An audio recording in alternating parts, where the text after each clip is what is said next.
আপনি আপনার ছেলে মেয়ে নিয়ে যে স্বপ্ন দেখেছেন তা আমি পছন্দ করিনি, বরং আপনি যেটা বলেছেন সেটা আমি প্রতারণা মনে করেছি, বা আপনার ছেলে মেয়ে যেটা করেছে সেটাকে আমি আস্ত প্রতারক মনে করেছি। আপনি আপনার ছেলে মেয়েকে স্কুলে দিয়েছেন, মেধা যখন ভালো বুঝেছেন তখন প্রাইভেটের সংখ্যা বেশি করেছেন, ম্যাট্রিক পরীক্ষার দেওয়ার জন্য 3-4টা রেখেছেন, ইন্টার পাস করলে বিশ্ববিদ্যালয়ে ভর্তি হওয়ার জন্য সাবজেক্ট প্রতি 1টা রেখেছেন। তাতে আপনি ব্যয়বহুল পয়সা খরচ করে বিশ্ববিদ্যালয়ে ভর্তি করেছেন, আপনার লক্ষ্য উদ্দেশ্যে থেকেছে একটা বড় ইঞ্জিনিয়ার না একটা বড় ডাক্তার বা একটা কিছু। তো দেখা গেছে বড় ডাক্তারের ফলাফল, আপনি একজন ডাক্তার, আপনাকে আমি খাটো করিনি। আপনি আমাকে দিন রাত বলেন যে বক্তারা মিথ্যা কথা বলে বেড়ে, তাতে আমার 1 পয়সা আসে যায় না। আর আপনার কথাতে আমার জীবনে কোনোদিন গাওটা গরম হবে না, আপনি যদি আমাকে ধুয়ে ছেড়ে দেন। তো আমি যে আপনাকে বলছি আপনার জন্য এটা কষ্ট না হয় যেন। আপনি একটা বড় ডাক্তার, আপনার বাপ মা অনেক পয়সা খরচ করেছে, যেই কোম্পানি আপনার টাকা দেয় সেই কোম্পানির আপনি ওষুধ লেখেন। বলেন আপনার চেয়ে ধোঁকাবাজ প্রতারক কে আছে? আপনার শ্রম বৃথা, আপনার বাপেরও টাকা পয়সা বৃথা। আপনার বাপ মা যেটা ভেবেছিল সেটা সত্য হয়নি। 2-1টা ব্যতিক্রম থাকেই, থাকতেও পারে। তবুও এরকম মাঠে এসে টিকা খুব কঠিন। ওরা আমি দেখি, আমি বুঝতে পারি। তো মানুষ যখন 10,000 টাকা আমাকে হাতে দিয়ে বলে যে এটা পাথে ওঠাচ্ছে নেই, জোর করে, তখন আমার মনটা বলে যে টাকাটা তো কাজ দিবে ভালো। কিন্তু আমার যেটা গতি, সেই গতিতে বলে যে টাকা দিলে আমার তার প্রোগ্রামে যাবে, তখনও থেমে যায়। তো জোর করে কোন লাভ নেই। তো ব্যতিক্রম থাকে না এটা কথা নয়। যেই কোম্পানির অধীনে আপনি চাকরি করেন, ডাক্তার মানুষ 3 লাখ টাকা বেতন পান, সব এত পরীক্ষা দিতে হবে না। তো ওই ক্লিনিকের সুবিধার্থে আপনি 3টা জায়গায় 5টা দিয়েছেন পরীক্ষা। কি যে করলেন আর কি যে শিখলেন আমি বুঝলাম না। আর বড় ইঞ্জিনিয়ার তো টাকা মেরে খায় রাস্তাঘাটে, আরো কত জায়গায়, সেটা আপনিও ভালো জানেন। তা আপনার ছেলে মেয়ে জাতির কি করতে পারে? অনেকদিন যাবৎ মেয়েকে ডাক্তারি লাইনে পড়ালেন, সাধও খুব, মেয়ে একটা ডাক্তার করব, ডাক্তারি করেও, সেটাও আপনি জানেন। সব মিলে আসলে কি তা কোনোদিন ভেবেছেন কিনা তা আমার জানা নাই। তবে আমি খুব ভাবি আপনার বিষয়টা নিয়ে। আর যারা খুব মেধা ভালো বিদেশে চলে গেছে, তো বিদেশি সরকার তাকে, যারা টয়লেট পরিষ্কার করে তার প্রধান করেছে, বেতন দেয় 5 লাখ। তখন ও ভাবলো যে আমার মেধা দিয়ে কি দরকার, আমি তো বাংলাদেশে গেলে 2 লাখ টাকা পাবো, এখানে 5 লাখ টাকা পাচ্ছি। কয়েকদিন পরে ও হচ্ছে আমেরিকা লন্ডনের সিটিজেনই পেয়েছে, বিশাল ব্যাপার, মনে করলো যে অনেক ব্যাপার, ভালো ব্যাপার। তা আমি আর কি বলি, এখন আলেম মানুষের ছেলে, বাড়ি হলো নীলফামারী, লন্ডনে থাকে, বাপে গেছিল কিভাবে। তো এখন ফজরের সালাতের পরে আমি পিছে পিছে হাঁটছি, আর ওই মহল্লা সাহেবের ছেলে আগে আগে হাঁটছে। বাড়িতে যখন ঢুকলো তখন ছেলেরা বের হয়ে বাপকে বলছে গুড মর্নিং। তো ছেলেরা, বাপও বললো গুড মর্নিং। এখন খেতে বসে বলছে আমি কি করি ভাইজান, লন্ডন টাকা ইনকাম করতে এসেছি, আদর্শ বিক্রি করতে আসেনি। আমার ছেলে বলবে এই কথা, বা আমি বলবো, এটা হতে পারে না। মুহাম্মদ সাল্লাল্লাহু আলাইহি ওয়াসাল্লামের নীতি আসসালামু আলাইকুম, গুড মর্নিং যদি সারা জীবন বলতে থাকেন, মানে তাসবির মতো করে সুবহানাল্লাহ সুবহানাল্লাহ সুবহানাল্লাহ সুবহানাল্লাহ, গুড মর্নিং গুড মর্নিং, কিয়ামত পর্যন্ত যদি বলেন এক নেকি হবে না। আসসালামু আলাইকুম বললে কি হবে? এটা মুহাম্মদ সাল্লাল্লাহু আলাইহি ওয়াসাল্লামের আদর্শ। যেখানে বিদ্যার কথা এসেছে সেখানে আদর্শের কথা এসেছে, দুইটা পাশাপাশি। আমাদের নবী মুহাম্মদ সাল্লাল্লাহু আলাইহি, এই ছেলে তোমরা যারা দায়িত্ব পালন করছো, যে এখন হাঁটাহাঁটি করছে, আপনি মহিলা মানুষ, ওখানে গল্প করছেন কেন? 3 জন 5 জন বসে আছেন, গল্প করছেন কেন? শরম হয় না? আরে গল্প তো করেই জীবন কাটালেন, আজকে এসেছেন একটু কথা শোনার জন্য, ঢং ঢং করে এসেছেন, আবার ঢং ঢং করে চলে যাচ্ছেন, এটা কোন সম্মান? আমি তো আপনার জন্য এসেছি, আমি তো আছি। আর এই আশেপাশে কেউ মোটরসাইকেলে স্টার্ট দিতে পাবে না, তোমরা চেষ্টা করো, দূরে গিয়ে দিতে হবে। আমি আদর্শ খুব ভালো বুঝি, আলহামদুলিল্লাহ। এরই নাম হলো আদর্শ চুতো। দাড়িও চাঁচা আছে, মোটরসাইকেল ভালো চালাতে পারে, পাশে স্টেট লাগিয়ে জোরে চলে যাচ্ছে। বলেন তো এটা কোন আদর্শ?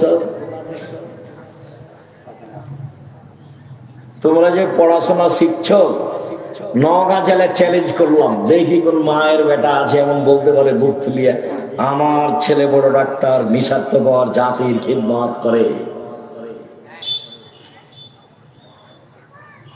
কালকে বলো আমার কাছে গিয়ে, যাতায়াত খরচ আমি দিব ইনশাআল্লাহ।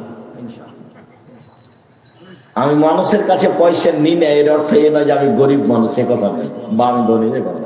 আমার আব্বার কৃষক মানুষ ছিলেন, আমাদের কিছু জমি জায়গা আছে, এটুকু সামনে রেখে বলছে আল্লাহ আমাদেরকে ভালো রেখেছেন, ভালো রাখবেন ইনশাআল্লাহ।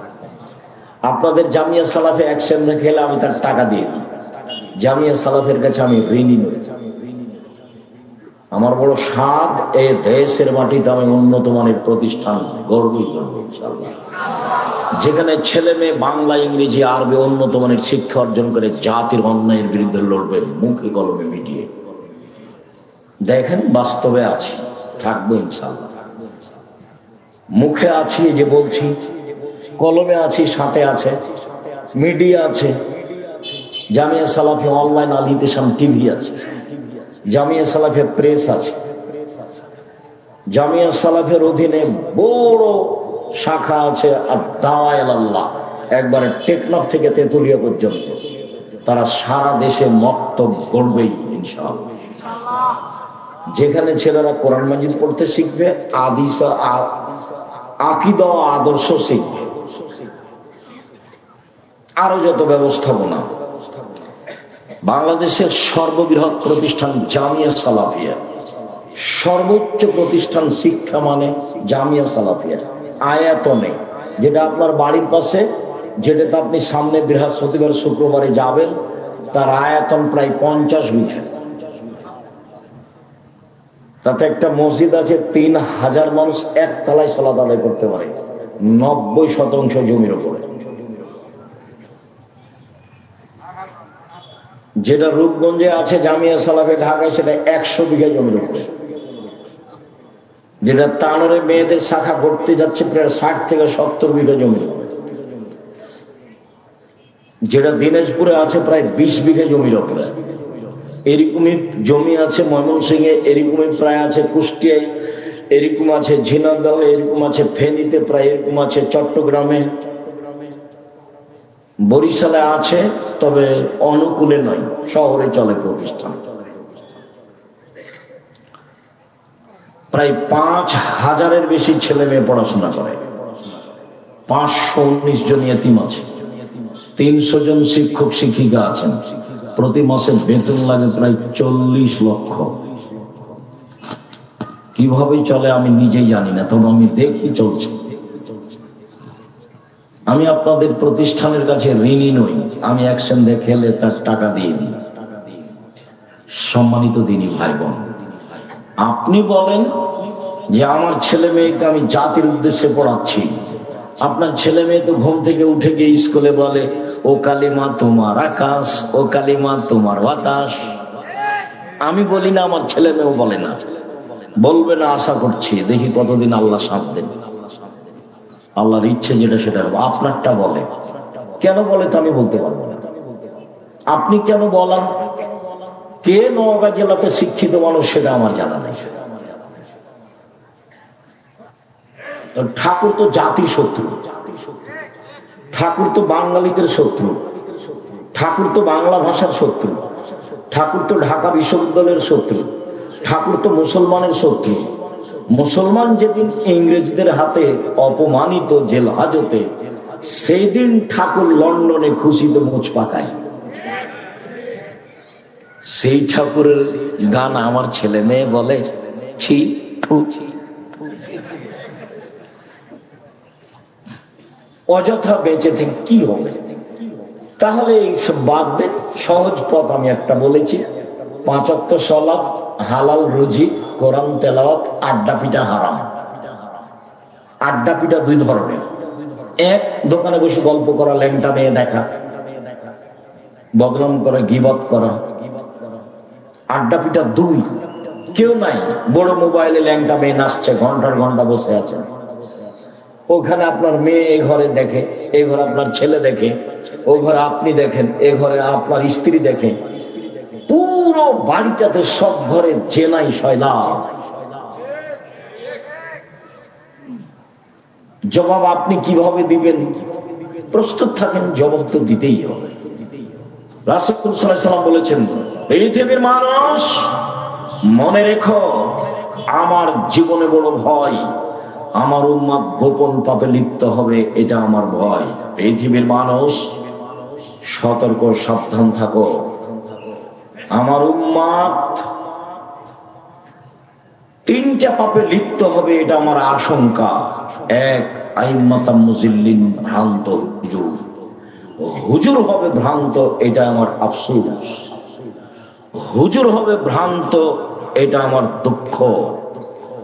আল্লাহ রাসূল বলছেন, আলেম ওলামা আমার আদর্শ বাদ দিয়ে অন্য আদর্শ পেশ করে বলবে এটাই রাসূলের আদর্শ, আমারটা বাদ দিয়ে। আমার সুন্নাত বাদ দিয়ে অন্য সুন্নাত সামনে, মানুষের সামনে পেশ করে বলবে এটাই রাসূলের সুন্নাত। ওদের দেখতে লাগবে মানুষ, ওদের অন্তর হলো শয়তানের অন্তর। ওদের দেখতে লাগবে মানুষ, ওদের অন্তর হলো শয়তানের অন্তর। বুখারী মুসলিম, এ কথা আমি বলিনি। কে বলছেন? মুহাম্মদ সাল্লাল্লাহু আলাইহি সাল্লাম বলছেন। ওদের দেখতে লাগে মানুষ, ওদের অন্তর হলো শয়তানের অন্তর। এ কথা তো আল্লাহ রাসূল বলছেন। মহান আল্লাহ বলেন, দারাবাল্লাহু মাসালান লিল্লাযীনা আমানু, ঈমানদার মানুষের জন্য উদাহরণ। ইয কালাত রাব্বি ইবনি লিন্দাকা বাইতান ফিল জান্নাহ,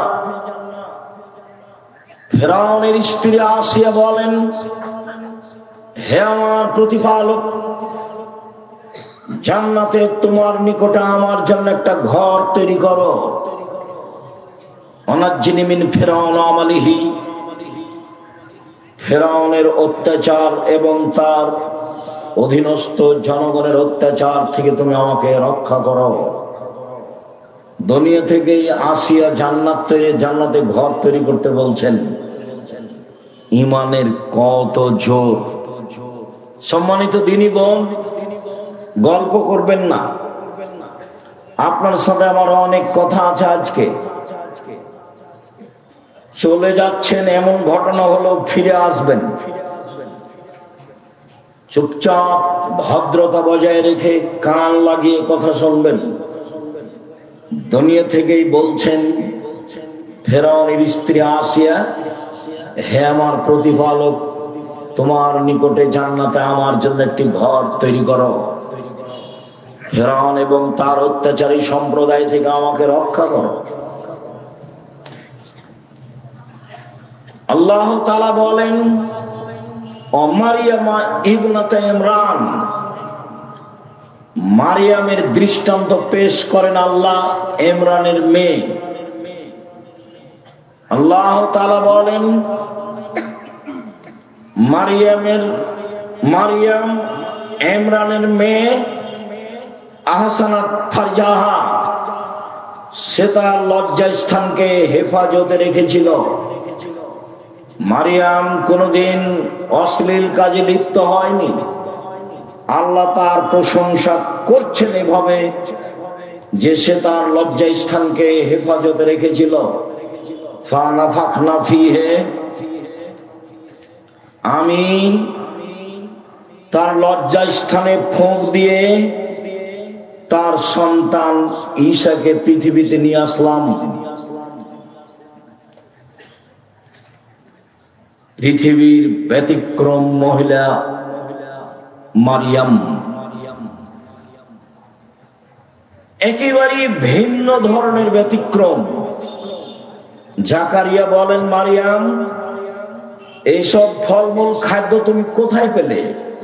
অসময়ের ফল। মারিয়াম বলছেন, হাজা মিন ইনদিল্লাহ, এগুলো আল্লাহর পক্ষ থেকে এসেছে। এইভাবে পৃথিবীর কোন মহিলার কাছে খাদ্য এসেছে তা বোঝা যায় না। আল্লাহ তার পবিত্রতার কথা কোরআন মাজিদে আল্লাহ নিজে ঘোষণা দিয়েছেন। আবু মুসা আশআরী রাদিয়াল্লাহু তাআলা আনহু বলেন, রাসূল সাল্লাল্লাহু আলাইহি ওয়াসাল্লাম বলেছেন, কামালা মিনার রিজালি কাসীর ওয়া ইয়াকমুল মিন নিসাইল্লা সালাসা, বহু পুরুষ বড় বড় জান্নাত পাবে, তবে মহিলারা তেমন বড় জান্নাত পাবে না। এক, ইমরাতু ফিরাউন, ফেরাউনের স্ত্রী আসিয়া বড় জান্নাত পাবে। দুই, বিনতে ইমরান, ইমরানের মেয়ে মারিয়াম বড় জান্নাত পাবেন। তিন, ফজল আয়েশা আলা সাইরিন নিসায়ে কাফাদলি সরিদা আলা সাইরিত তমে, আয়েশার সম্মান পৃথিবীর সকল মহিলার উপরে যেমন ভাবে সারিদ খাদ্যের সম্মান সকল খাদ্যের উপরে।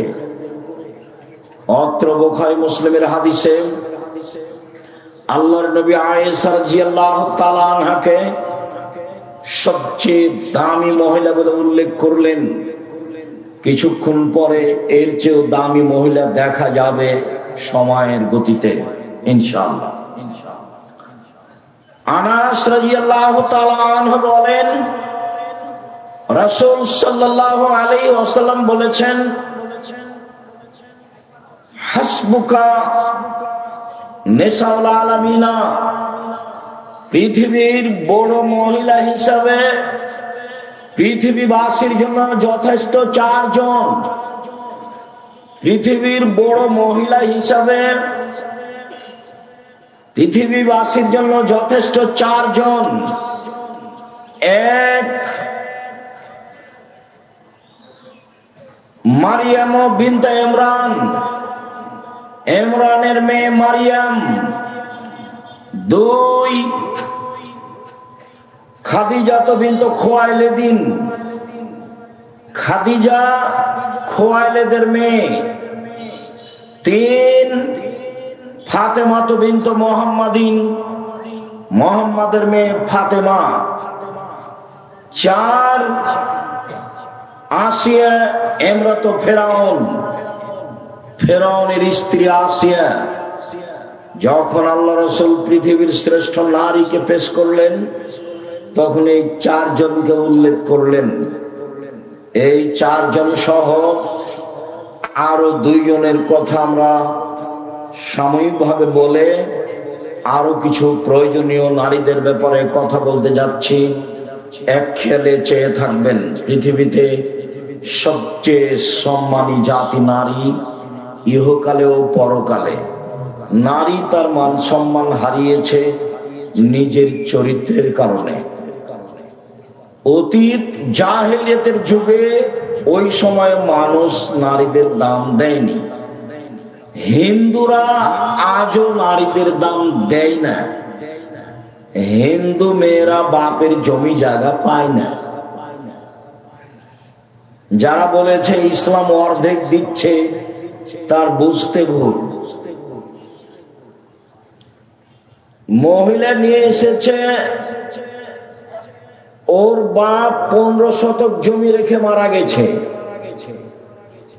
মেয়েটার ভাই নিয়েছে 10 শতক, আর এই মেয়েটা নিয়ে এসেছে 5 শতক, মোট 15 শতক জমি। এবার যে লোক, এই মহিলার স্বামী, ওর বাপেরও ছিল 15 শতক জমি, ওর স্বামী পেয়েছে 10 শতক, আর ওর বোন নিয়ে গেছে 15 শতক। তো এ নিয়ে এসেছে 5 শতক আর এর স্বামী পেল 10 শতক। এই যে 15 শতক। অবিচার তো বুঝতে পারেনি, সেজন্য বলেছে। আপত্তি হলে তো হিন্দুদের উপরে হতো। ও তো জমি দেবে না, বাপ মেয়েকে জমি দেবে না, তাই বিবাহের দিন সবকিছু দিয়ে দিয়েছে। আর বিবাহ যখন পড়ানো হয়েছে তখন এই সত্ত্বে আমি স্বামীকে উপার্জন করে খাওয়াবো। কেন এই নির্যাতন, কি তার প্রতিকার আছে কিনা একটু দেখেন। কেন এই নির্যাতন, কি তার প্রতিকার? নারীরা বলছে আমরা কেন নির্যাতিত, তার প্রতিকার কি হতে পারে? তো নারীরা যদি বেগম রোকেয়ার পথে যায় তো নির্যাতিত হবেই। বেগম রোকেয়ার একটা নগদ ঘটনা শোনায়, কেন যে ওই বইটা পড়েন না, কেন হবো অবরোধবাসিনী। বেগম রোকেয়া বলছে মহিলারা হলো অবরোধবাসিনী। রংপুর গাইবান্ধার আর একজন মহিলা বলছে কেন হবো অবরোধবাসিনী, অবরোধবাসিনী কেন হবো? তো এখন রোকেয়া বলছে অবরোধবাসিনী। কথার কথা, নওগাঁ ট্রেন স্টেশনে 8-10 জন মহিলা হজ করতে যাবে। তো ওদের সাথে মাহারাম আছে একজন। তো ওরা খুব পর্দা করে, তো তখন একটা বড় চাদর দিয়ে মহিলাদেরকে ঢেকে ওই মালিক চলে গেছে। এখন স্টেশন মাস্টার এসে পা দিয়ে লাথি মারছে, বলছিল কিসের বস্তা এগুলো, কিসের বস্তা। পর্দার নিন্দা দেখাচ্ছে বেগম রোকেয়া, পর্দার নিন্দা। এই পর্দা কেন? স্টেশন মাস্টার বুঝে না যে এগুলো মহিলা, মনে করছে কি ব্যাপার, কিসের বস্তা, ঢাকা আছে। তো পা দিয়ে লাথির মারে মারে বলছে এগুলো দেখি কি। মানে এরকম পর্দা চাইনিও। তুমি মহিলা মানুষ, বাংলাদেশে বসবাস করো, কি বা পড়েছ কখ সেটা আমার অবগতিতে নেই। তুমি নিজেকে কি দেখাতে চেয়েছো, কি বুঝাতে চেয়েছো, তুমি কি করতে পারো, তোমার তো শেষ ফলাফল যে না। তুমি তো ভুরু তুলে চলো, তুমি তো দাঁত চিকন করো, তুমি তো নখ বড় রেখেছ, তুমি তো সামনে চুল ছোট রেখেছ। তোমার বাপও মূর্খ, তোমার মাও মূর্খ। তোমার বাপ তোমার মাকে আর তোমাকে যদি আমি অশিক্ষিত প্রমাণ করতে না পারি, জাতির সামনে বক্তব্য দিব না। জাতির যদি রাস্তাঘাট করে দিতে না পারি, জাতির যদি স্কুল কলেজ করে দিতে না পারি, জাতিকে চূড়ান্ত সঠিক ধর্ম দিতে পারবো ইনশাআল্লাহ। ধর্মের ব্যাপারে জাতিকে ফাঁকি দিয়ে আমি পরকাল হারাতে রাজি নই। তোমার বাপকে দিয়ে তুমি চ্যালেঞ্জ করো, তোমার বাপকে, তোমাকে, তোমার মাকে আমি অশিক্ষিত প্রমাণ করতে না পারলে আজকে নওগাঁ জেলায় বক্তব্য বন্ধ করলাম, জিন্দেগিতে কোনোদিন আর বক্তব্য দেবো না। তোমার ভাইয়ের অবস্থাটা একটু আগে বললাম, যে কোম্পানি টাকা দেয় সেই কোম্পানির ওষুধ লিখে। তোমার ভাইয়ের কথা তো বললাম, চুরি করে খায়। ইঞ্জিনিয়ার যে ব্যতিক্রম থাকতে পারে সেটা আমি বলি না যে ব্যতিক্রম নেই। আপনি মন খারাপ করবেন না, আপনার বুকে সাহস থাকলে হলো। বাস্তবতায় দেখবেন আপনি, বাস্তবতা লাগবে একটা। যেখানে বিদ্যার কথা বলেছেন আল্লাহর নবী, সেখানে আদর্শের কথা বলেছেন। আদর্শ কি জিনিস? জাবের বললেন আল্লাহর নবী, আমার আব্বা উহুদের যুদ্ধে শহীদ হয়েছেন, 9 জন মেয়ে রেখে আমার 9 জন বোন আছে। আমার বোনদের সমবয়সের মেয়েকে আমি বিবাহ করতে চাইনি 4টা কারণে। আল্লাহর নবী, আমার বোনদের সমবয়সের কম বয়সের মেয়েকে আমি বিবাহ করতে চাইনি 4টা কারণে। বুখারী মুসলিম। এক, বেশি বয়সের মহিলা বিবাহ করেছি যাতে করে আমার স্ত্রী আমার বোনদেরকে বিদ্যা শিখাতে পারে। 2, যাতে করে আমার স্ত্রী আমার বোনদেরকে শিষ্টাচার শিখাতে পারে। শিষ্টাচার কি জিনিস? নখ বড় কি শিষ্টাচার? নখে নেল পালিশ কি শিষ্টাচার? ভরু তুলে চিকন করা কি শিষ্টাচার? দাঁত ছিলে পরিষ্কার করাই কি শিষ্টাচার? উঁচু স্যান্ডেল পরে লম্বা দেখানোই কি শিষ্টাচার? ব্রেসিয়ার পরে নিজেকে কম বয়সের দেখানোই কি শিষ্টাচার? সামনে চুল ছোট করাই কি শিষ্টাচার? বন্ধু বান্ধবের সাথে হেলে দুলে চলাই কি শিষ্টাচার? সকালে বিকালে বন্ধু বান্ধবের সাথে চলাই কি শিষ্টাচার? এটাই কি শিষ্টাচার? শিষ্টাচার কাকে বলে? শিষ্টাচার কি জিনিস? আল্লাহর নবী, আমি বেশি বয়সের মহিলা বিবাহ করেছি, তার 2 নম্বর কারণ আমার স্ত্রী আমার বোনদেরকে শিষ্টাচার শিখাবে। ধর্মের দ্বিতীয় বড় অংশ হলো শিষ্টাচার। নবীদের বৈশিষ্ট্য 10টি, শিষ্টাচার 10টি।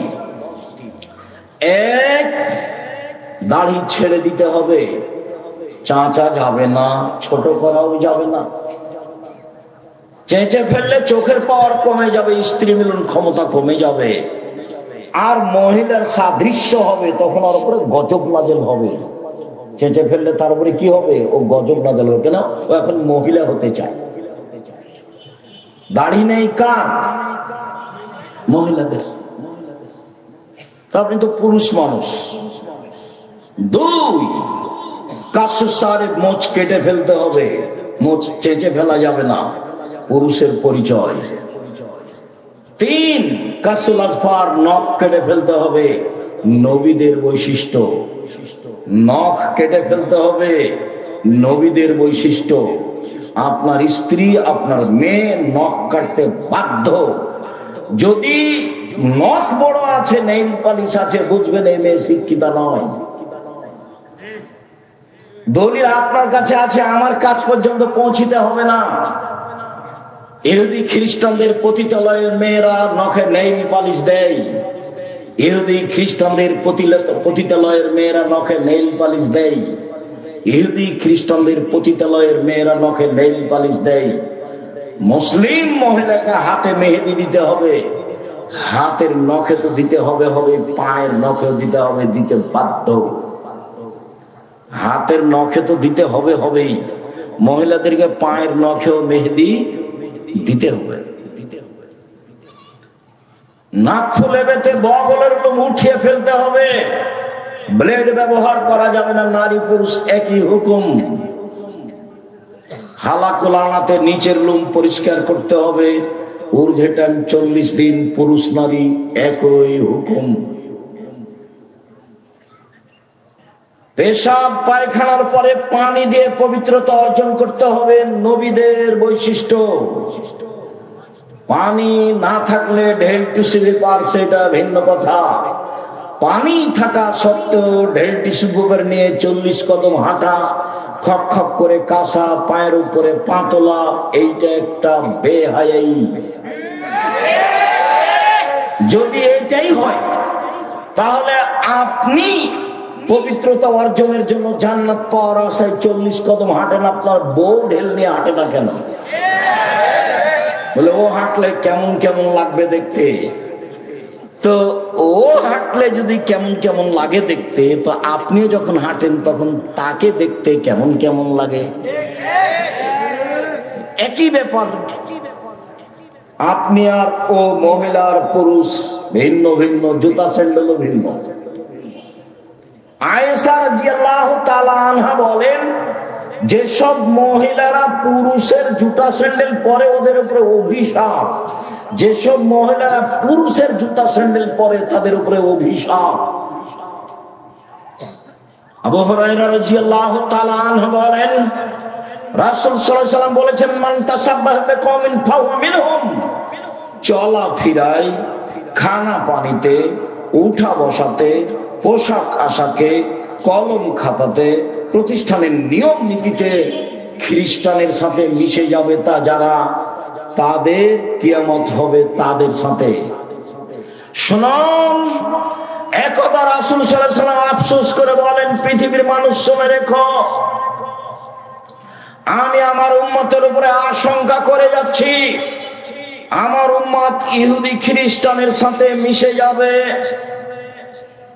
ডান পায়ের জুতা যেমন বাম পায়ের সমান, বাম পায়ের জুতা যেমন ডান পায়ের সমান, চাল চলনে, কথাবার্তায়, পোশাকে আশাকে, নখে দাড়িতে, খাতা কলমে, শিক্ষা প্রতিষ্ঠানে, কোর্টে কাচারিতে তাদের সাথে মিশে যাবে সমান সমান। এবার তিনি নিচের দিকে নামতে লাগলেন। নামতে নামতে নামতে বলছেন, পৃথিবীর মানুষ শুনে রেখো, ইহুদি খ্রিস্টান যদি মার সাথে জেনা করে থাকে তো আমার উম্মত তাদের সাথে মিল দিতে গিয়ে মায়ের সাথে জেনা করে।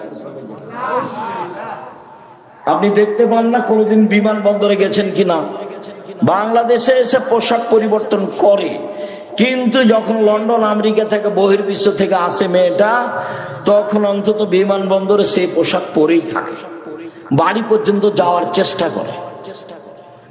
ও ভেবেছে ইহুদি খ্রিস্টানদের মতো ল্যাংটা হয়ে থাকায় আমার আদর্শ। আদর্শ চ্যুত করেছে তার বাপ, আদর্শ চ্যুত করেছে তার মা। জন্ম দিলে বাপ হওয়া যায় না, প্রসাদ করাতে পারলে মা হওয়া যায় না, আদর্শের নাম বাপ। শুনুন, বলে তুরাজ্জালা হুম না, আমার স্ত্রী যেন আমার মেয়েদেরকে পরিপাটি করে সাজগোজ করে রাখতে পারে, সেই জন্য বেশি বয়সের মেয়ে বিবাহ করেছি। 4, বলে তাকুমা আলাইহিন না, আমার স্ত্রী যেন আমার মেয়েদেরকে পাহারা দিতে পারে, এই জন্য বেশি বয়সের মেয়ে বিবাহ করেছি। এই ছেলে, 1 নম্বর বিদ্যা, 2 নম্বর কি বলো? শিষ্টাচার, আদর্শ। দেখো, আদর্শচ্যুত হয়ে পয়সা ইনকাম করে সফলতা অর্জন করিও না, কোনো লাভ নেই। দেখো, বিদ্যা অর্জন করলে জাতির উপকার করতে পারলে না, টাকা মেরে খেয়ে বললে আমি বড় ইঞ্জিনিয়ার, কি করলে জীবনে? তোমার বাপের টাকাও লস। চাঁপাইনবাবগঞ্জের ভাষাতে আমও গেল, ছালাও গেল, কাঁদতে কাঁদতে 2 চোখও গেল। তোমার বাপ মায়ের অবস্থা এই, তোমার বাপ মা ভুল বুঝেছে, এই বুঝ আমি গ্রহণ করিনি। সম্মানিত দিনী ভাই বোন, এবার আপনাকে ধারাবাহিকতায় দেখাই পৃথিবীর শ্রেষ্ঠ মহিলা, সবচেয়ে দামি মহিলা খাদিজা রাদিয়াল্লাহু তাআলা আনহা। আবু হুরায়রা রাদিয়াল্লাহু তাআলা আনহু বলেন, জিবরাইল আমার কাছে আল্লাহর নবীর কাছে আসলেন। আল্লাহর নবীর কাছে এসে জিবরাইল বলছেন, আল্লাহর নবী, এই যে খাদিজা আসছে, তার হাতে একটা বাটি আছে, ফিহে তামুন দাম, তাতে আছে খাদ্য, তাতে আছে তরকারি। এই যে খাদিজা আসছে, তার হাতে একটা বাটি আছে, তাতে আছে খাদ্য, তাতে আছে তরকারি। ফাইজাতাতকা, যখন খাদিজা আপনার কাছে চলে আসবে, জিবরাইল বলছে। কে কাকে বলছেন? জিবরাইল আলাইহিস সালাম আমাদের নবী মুহাম্মদ সাল্লাল্লাহু আলাইহি সাল্লামকে বলছেন, এই যে খাদিজা আসছে, তার হাতে একটা বাটি আছে, তাতে খাদ্য তরকারি আছে, আপনার জন্য নিয়ে আসছে। তো আপনার কাছে আসলে বলবেন, খাদিজা ফাকরা আলাইহা সালাম মিন রাব্বিহা, আপনি তাকে বলে দিবেন, খাদিজা আল্লাহ তোমাকে সালাম দিয়েছে। বলিয়েন, খাদিজা জিবরাইল তোমাকে সালাম দিয়েছে।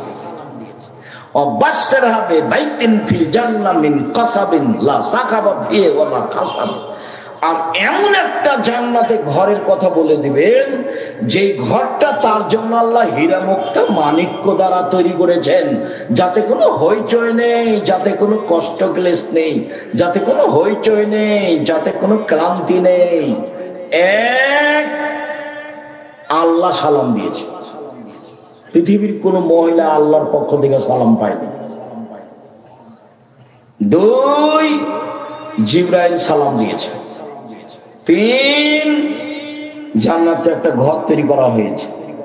আসিয়া দামি মহিলা, ফেরাউনের স্ত্রী, উনি বলছেন যে জান্নাতে ঘর বানান, আর জিবরাইল এসে আমাদের নবীকে বলছেন যে আল্লাহ জান্নাতে ঘর তৈরি করেছেন। এবার তফাৎ বুঝেন। এই ছেলে,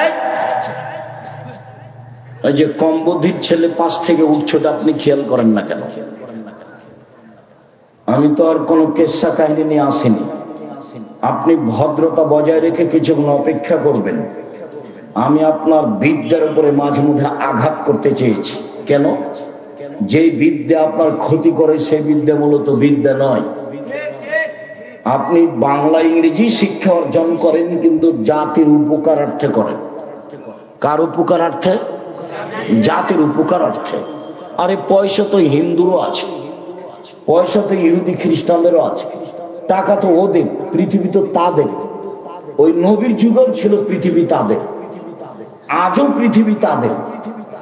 তো আপনি মধ্যখানে এসে তাদের সাথে মিশে যে কি করছেন এবার দেখেন। রাসূল সাল্লাল্লাহু আলাইহি ওয়াসাল্লাম বলছেন, পৃথিবীর মানুষ শুনে রেখো, লা তাত্তাবিউনা সুনানা মান কানা ক্বাবলাকুম, তোমরা ইহুদিদের খ্রিস্টানদের সাথে মিশে যাবা।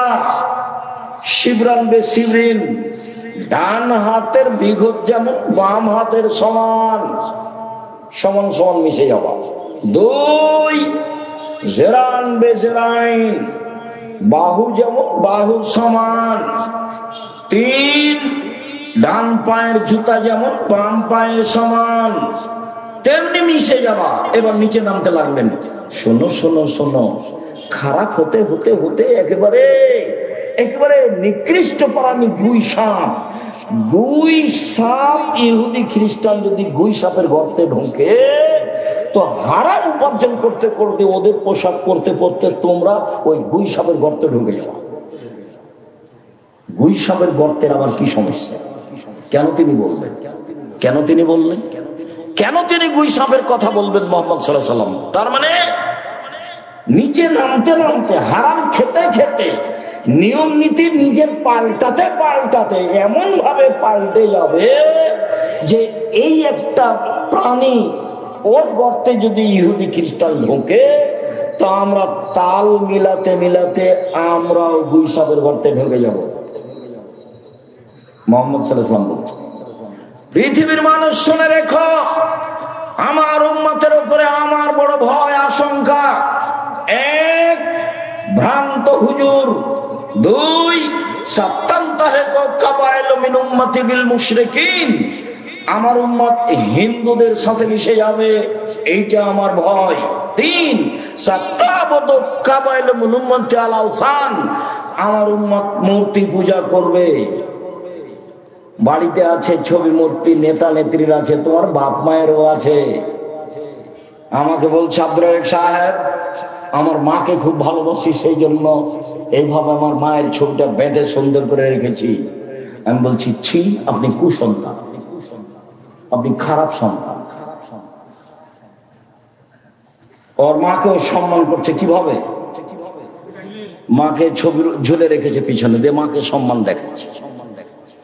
তা আল্লাহ রাসূল, আল্লাহ তাআলা বলছেন মাঝে মধ্যে যে ওরা হচ্ছে ওই গাধার মতো, যেই গাধা কোরআন মাজিদ পিঠে করে নিয়ে যায়। আচ্ছা, গাধা যে কোরআন মাজিদ পিঠে করে নিয়ে যায়, তো গাধা কি জানে যে কোরআন মাজিদে কি আছে? আল্লাহ তাআলা বলছেন যে ওই কাফের লোকগুলো গাধার মতো। তা আমার মাকে আমি এভাবে সাজগোজ করে রাখলাম, তা আমার মায়ের কি উপকার হলো?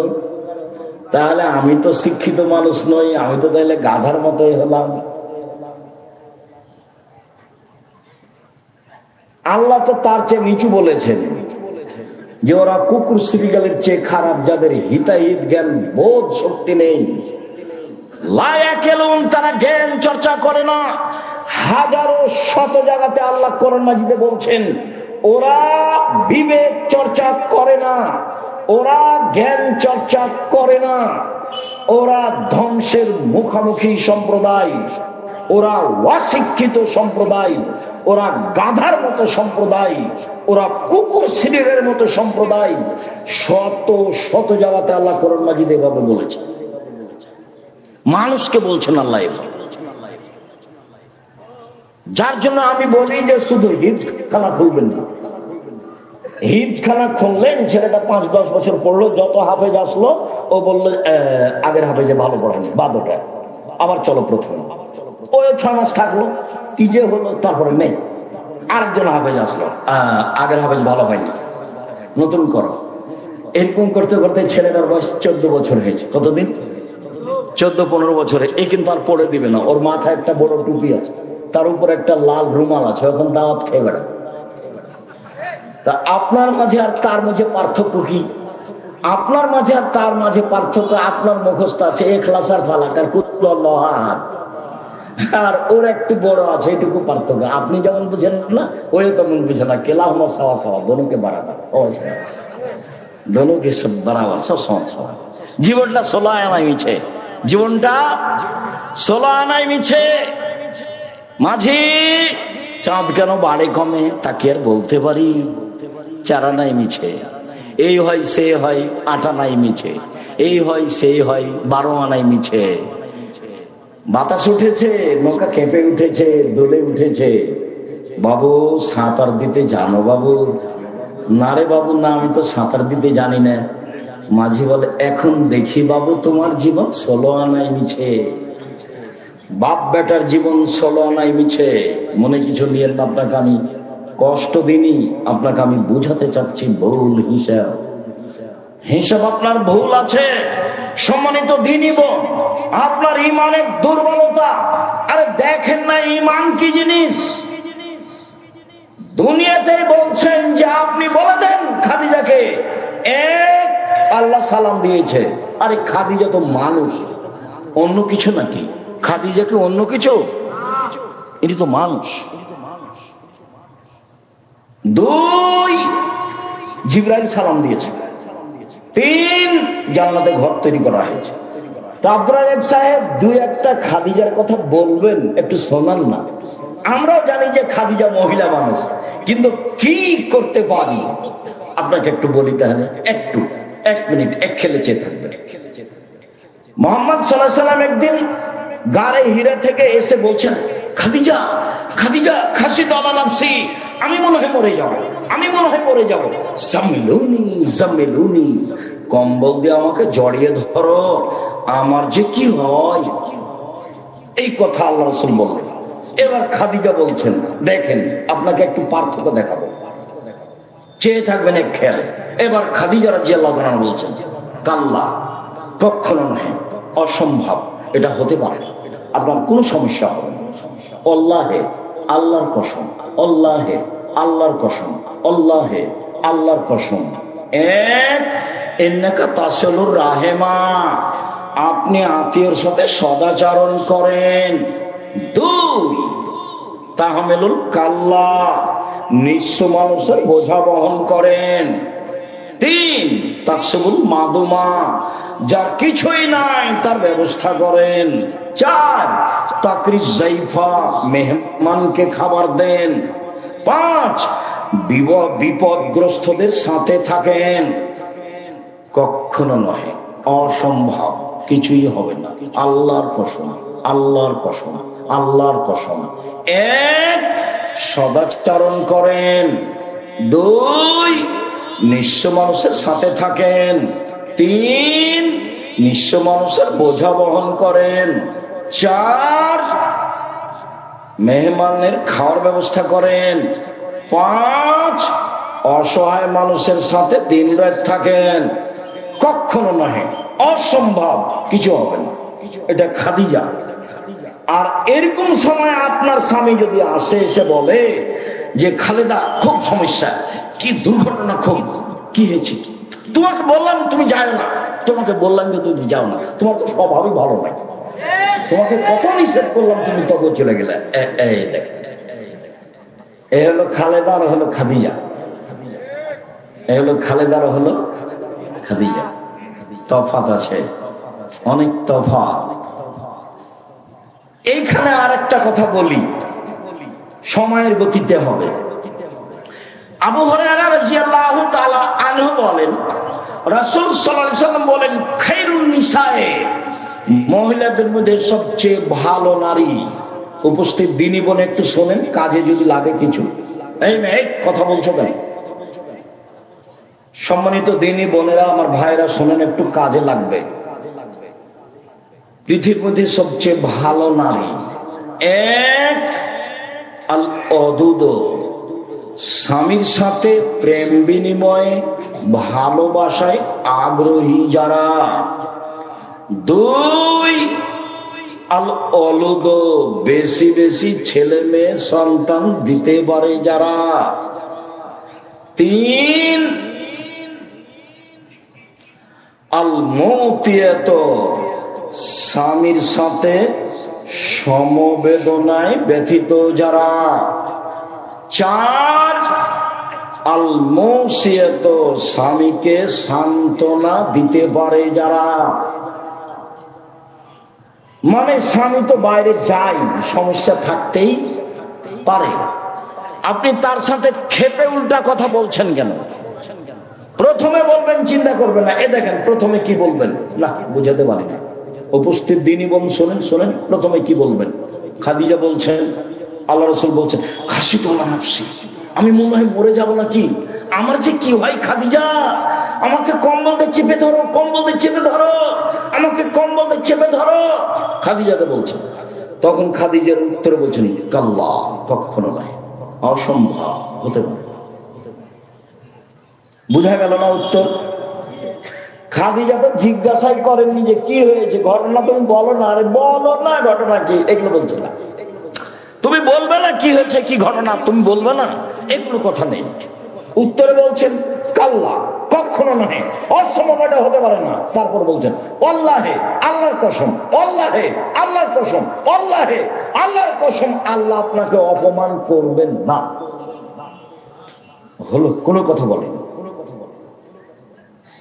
তারপরে এবার কারণ বলছেন, 1, 2, 3, 4, 5, আর একটা আছে 6।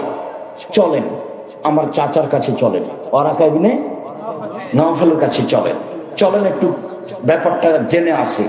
সান্ত্বনা দিচ্ছেন, আর নিয়ে যাচ্ছেন সাথে করে, স্বামীকে সাথে করে নিয়ে যাচ্ছেন পৃথিবীর সবচেয়ে বড় দামি মানুষ।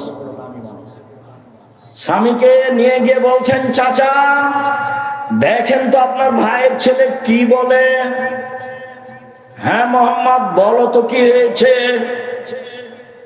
মোহাম্মদ সাল্লাল্লাহু আলাইহি ওয়াসাল্লাম বলেন, আমি গাড়ে হিরাই ছিলাম, কে আমাকে এসে চেপে ধরে বলল পড়ো। আমি বললাম পড়তে জানি না। চেপে ধরে বলল পড়ো। আমি বললাম পড়তে জানি না। চেপে ধরে বলল পড়ো।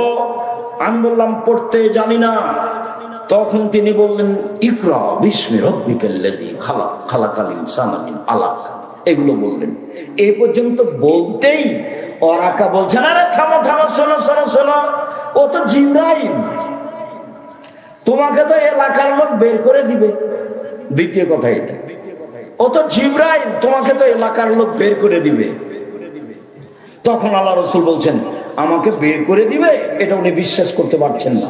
সবাই ভালোবাসে, আমাকে বের করে দিবে কেন? তখন ওরাকা বললেন, জীবনে যার কাছে জিবরাইল এসেছে তাকে গ্রামের লোক বের করে দিয়েছে, তোমাকেও দিবে। সম্মানিত দিনী ভাই বোন, বলছিলাম রাসূল সাল্লাল্লাহু আলাইহি ওয়াসাল্লাম বলেন, খায়রুন নিসায়ে, মহিলাদের মধ্যে সবচেয়ে ভালো মহিলা। একদা আল্লাহ রাসূল বললেন, 1 নবী জান্নাতে যাবেন, 2 শহীদ জান্নাতে যাবে, 3 এই ছেলে, কোন কথা আপনি ওইভাবে বলছেন কেন? চুপে হাতের ইশারায় বলবেন, আর পাশ থেকে কোন ছেলে যেন উঠতে না পারে এটা খেয়াল করবেন। আমি আপনার চেয়ে বেশি ব্যস্ত আছি। 4 শহীদেরা জান্নাতে যাবে, 5 মহিলারা জান্নাতে যাবে। এই সিরিয়ালে আমি আর আপনি নেই। আবার দেখেন, 1 নবীগণ জান্নাতে যাবেন, 2 শহীদেরা জান্নাতে যাবে, 3 সত্যবাদীরা জান্নাতে যাবে, 4 সন্তান প্রসবে মারা যায় যেসব মহিলা তারা জান্নাতে যাবে, 5 তোমাদের স্ত্রীরাও জান্নাতে যাবে। কিভাবে? 1 স্বামীর সাথে প্রেম বিনিময় ভালোবাসায় আগ্রহী যারা, 2 বেশি সন্তান দিতে পারে যারা, 3 একটু স্বামীর সাথে গন্ডগোল হলে হাত ধরে বলে, যতক্ষণ পর্যন্ত আপনি আমার উপরে সন্তুষ্ট না হবেন ততক্ষণ পর্যন্ত আমি খাদ্য খাবো না। জান্নাতি নারী এরা, এই কথা মুহাম্মদ সাল্লাল্লাহু আলাইহি ওয়াসাল্লাম বলেন। এতে আমাদের ব্যক্তিগত কোনো হাত নেই। রাসূল সাল্লাল্লাহু আলাইহি সাল্লাম বলেন, ইব্রাহিম আলাইহিস সালাম তার স্ত্রী সারাকে নিয়ে এক এলাকা পার হচ্ছিলেন। ইব্রাহিম আলাইহিস সালাম বললেন, সারা, তোমাকে যদি কেউ জিজ্ঞাসা করে এটা কে, তুমি বলিও এইটা আমার ভাই। কেন? আমি তোমার কথা বলে দিয়েছি, তুমি আমার বোন, তুমি আমাকে মিথ্যুক প্রমাণ করো না। সারা, সারা মনে রেখো, এই মাঠের উপরে 2 জন মুসলমান, আমি আর তুমি, এই হিসেবে আমরা ভাই বোন বটে। কৌশল করে ইব্রাহিম আলাইহিস সালাম তার স্ত্রীকে রক্ষা করতে পারলেন না। তার স্ত্রীকে বললেন, স্বৈরাচারী শাসক তোমাকে ডেকেছে, তুমি যাও। সারা স্বৈরাচারী শাসকের ঘরে ঢুকলেন। ঘরে ঢুকতেই স্বৈরাচারী শাসক দাঁড়িয়ে হাতটা তার দিকে আগিয়েছে। তখন সারা বলছেন, থামেন, আগে ওযু হবে, 2 রাকাত সালাত হবে, তারপরে কোনো কথা। সারা ওযু করলেন, 2 রাকাত সালাত আদায় করলেন, তারপরে বলছেন, আল্লাহুম্মা, হে আল্লাহ, ইন কুনতু আমানতু বিকা ওয়া বিরাসূলিকা, আমি যদি তোমাকে আল্লাহ বলে মেনে নিয়ে থাকি, আমি যদি তোমার নবী ইব্রাহিমকে নবী বলে মেনে নিয়ে থাকি, ওয়া হাসানতু ইল্লা ফারজি, আমার লজ্জা স্থানকে আমার স্বামী ছাড়া জিন্দগিতে কাউকে ব্যবহার করতে না দিয়ে থাকি, ফালা তুসাল্লিত আলাল কাফেরা, এই নির্জনে কাফের যেন আমার গায়ে হাত লাগাতে না পারে। দিনী বোন শোনেন, নিরাশা হবেন না। 1, আমি তোমাকে মেনে নিয়েছি আল্লাহ বলে। 2, আমি ইব্রাহিমকে নবী বলে মেনে নিয়েছি। আমি বলি না যে ইব্রাহিম আমার স্বামী, এই কথা পরে, আমি বলছি ইব্রাহিম নবী। 3, জিন্দেগিতে আমি কোনোদিন জেনায় লিপ্ত হইনি।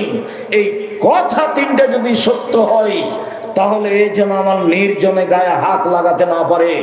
কথা শেষই হয়নি, অজ্ঞান হয়ে পড়ে গেছে। আপনি মহিলা মানুষ, আপনার একটু সাহস হয় না? তো আপনার দেবরের সাথে ভাসুরের সাথে কত গল্প, কি দিয়ে আল্লাহ কথা কবুল করবেন? স্বামী যখন থাকে না তখন কত গল্প, আপনার কি দিয়ে কথা কবুল হবে? কথা যে আপনার কবুল হবে তার কিছু পথ ঘাট তো থাকতে হবে।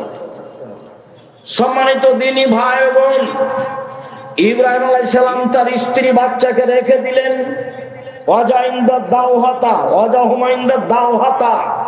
স্ত্রী বাচ্চাকে রেখে দিলেন ছোট পাকুড় গাছের নিচে, জমজম কূপের উপরে, ফিয়ালাল মসজিদে, মসজিদের পাশে। তখন মসজিদ নেই, রেখে দিয়ে তিনি হাঁটছেন। পিছনে পিছনে হাজেরা বলছেন, ইয়া ইব্রাহিম আইনা তাযহাব, ইব্রাহিম আপনি কোথায় যাচ্ছেন? ইয়া ইব্রাহিম আইনা তাযহাব, আপনি কোথায় যাচ্ছেন?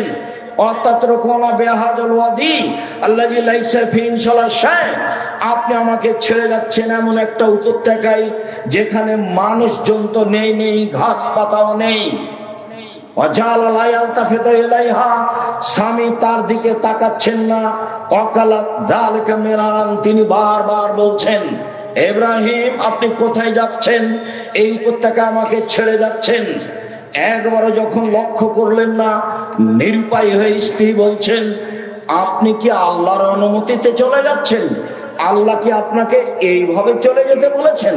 আরে আপনি আমাকে কিছু বলবেন তো, তুমি থাকো, কোনো সমস্যা নেই, আল্লাহ তোমাকে দেখবে, এরকম কিছু আপনি আমাকে বলবেন না? আমাকে রেখে একটা দুধের বাচ্চা সহ চলে যাচ্ছেন, আপনাকে কি আল্লাহ এভাবে চলে যেতে বলেছেন? তখন ইব্রাহিম আলাইহিস সালাম বলছেন, না, হ্যাঁ, হ্যাঁ ছাড়া কোনো শব্দ নাই। যখন বললেন হ্যাঁ, তখন স্ত্রী বলছেন, ফালাইজাইনাল্লাহু তাআলা, আচ্ছা ঠিক আছে, আপনি চলে যান, আল্লাহ আমাকে ধ্বংস করবেন না। একটু আগিয়ে গিয়ে ইব্রাহিম আলাইহিস সালাম সানিয়া পাহাড়ের কাছে গিয়ে কেবলা মুখে হাত তুলে বলছেন, রব্বানা ইন্নী আসকানতু মিন যুরিয়াতি বিওয়াদিন গায়রি যি যারইন ইনদা বাইতিকাল মুহাররাম, হে আমার প্রতিপালক, আমার পরিবারের কিছু অংশ রেখে দিলাম তোমার কাবা ঘরের পাশে, যেখানে মানুষজন তো নেই, ঘাস পাতাও নেই। একটু আগে স্ত্রী যা বললেন স্বামী তাই বলছেন। একটু আগে স্ত্রী বললেন, ইব্রাহিম আপনি আমাকে ছেড়ে কোথায় যাচ্ছেন, যেখানে মানুষজন তো নেই, ঘাস পাতাও নেই। এবার ইব্রাহিম আলাইহিস সালাম আল্লাহর দরবারে হাত তুলে বলছেন কিবলামুখী হয়ে, আল্লাহ আমার পরিবারের কিছু অংশ রেখে দিলাম তোমার কাবা ঘরের পাশে, যেখানে মানুষজন তো নেই, ঘাস পাতাও নেই। কিভাবে বাঁচবে সেটা আমি জানি না, কিভাবে থাকবে খাবে সেটা আমি জানি না। তুমি বলেছ, তোমার আদেশ পালনার্থে আমি রেখে চলে গেলাম। উভয়েরই ঈমানের দাবি। ঈমান কাকে বলে? ঈমান যত বেশি হবে পাপ তত কম হবে, ঈমান যত কম হবে পাপ তত বেশি হবে। ঈমান দিয়ে পাপ ঠেকানো যায়, এরই নাম ঈমান। বিপদে পড়ে হাত তুলে দোয়া করবেন, এর চেয়ে বড় বিপদ কি হতে পারে? দুধের বাচ্চা স্ত্রীকে রেখে চলে যেতে হবে, কথা বলাও নিষেধ, কথা বলাও যাবে না। চিন্তা করো না, থাকো, একদিন আসবো, দেখা সাক্ষাৎ হবে, কোনো কথা নেই। ওইভাবে রেখে চলে যাচ্ছেন। ভালোবাসার অভাব ছিল না, একটু দূরে গিয়ে হাত তুলে দোয়া করছেন। হাত তুলে দোয়া আমরা তুলে দিনি, নামাজের পরে সবাই মিলে হাত তুলে দোয়া করা সত্যই বিদআত। হাত তুলে দোয়া করা ব্যক্তিগত ব্যাপার। কত হাদিস আপনার সামনে পেশ করলাম, প্রায় 35টা হাদিস পেশ করেছি হাত তুলে দোয়া করার। 14টা না 16টা স্থান উল্লেখ করেছি হাত তুলে দোয়া করার। তার মধ্যে একটা আছে, হাত তুলে দোয়া করলে আল্লাহ খালি হাত ফিরিয়ে দিতে লজ্জা পায়। আপনার হাত দুটি খালি ফিরিয়ে দিবেন, আল্লাহ লজ্জা হয়। আমি কেমনে ফিরিয়ে দিই? এই জন্য আপনি হাত তুলে দোয়া করবেন। চাওয়ার প্রয়োজন আছে, দুই চোখের পানি ঝরবে, হাত এইভাবে উঠে থাকবে, নয় এইভাবে উঠে থাকবে। অঝর নয়নে বলবেন, আমাকে সন্তান দিতেই হবে, তুমি আজিজ পরাক্রমশালী, তোমাকে কেউ ঠেকাতে পারে না। তোমার আমার কোনো সন্তান নেই, তুমি সন্তান আমাকে দিয়ে দিলে তোমার কেউ বিচার করতে পারবে না। আমার ছেলেকে যদি তুমি আলবানি করে দাও, তাহলে তোমার বিচার কেউ করতে পারবে না। তুমি আজিজ পরাক্রমশালী, তোমার কোনো অংশীদার নেই, লা শারিকা লাহু, তার কোনো শরীক নেই। আমার একটা বাড়ি গাড়ি টাঙ্গাইল শহরে, আপনার নওগাঁ শহরে, ঢাকা শহরে করে দাও, আমি গভীর রাতে হাত তুলে তোমার দরবারে বলছি, আপনি এভাবে বলতে শিখুন। আপনার কথা শোনার জন্য আল্লাহ তাআলা প্রতীক্ষমান আছেন। রাতের 3 ভাগের 2 ভাগ পার হলে আল্লাহ সপ্তম আকাশ থেকে প্রথম আকাশে নেমে এসে বলেন, পৃথিবীর মানুষ তোমরা কিছু বলো কি আমাকে? বলো না, আমি তোমাদের কথা শুনবো। তোমরা কিছু চাও না কি? চাও না, আমি দিব। তোমরা কি আমার কাছে ক্ষমা চাও? আমি ক্ষমা করে দিব। অন্য ঘটনা, ইবলিস এসে বলছে, ইবলিস আল্লাহর কাছে যখন আসলো, আল্লাহ বললেন, ইবলিস আদমকে মেনে নাও। ইবলিস বলল, কেমনে মানি? ও হচ্ছে মাটির তৈরি, আমি হচ্ছি আগুনের তৈরি, কেমনে মানি? মানা যায় না।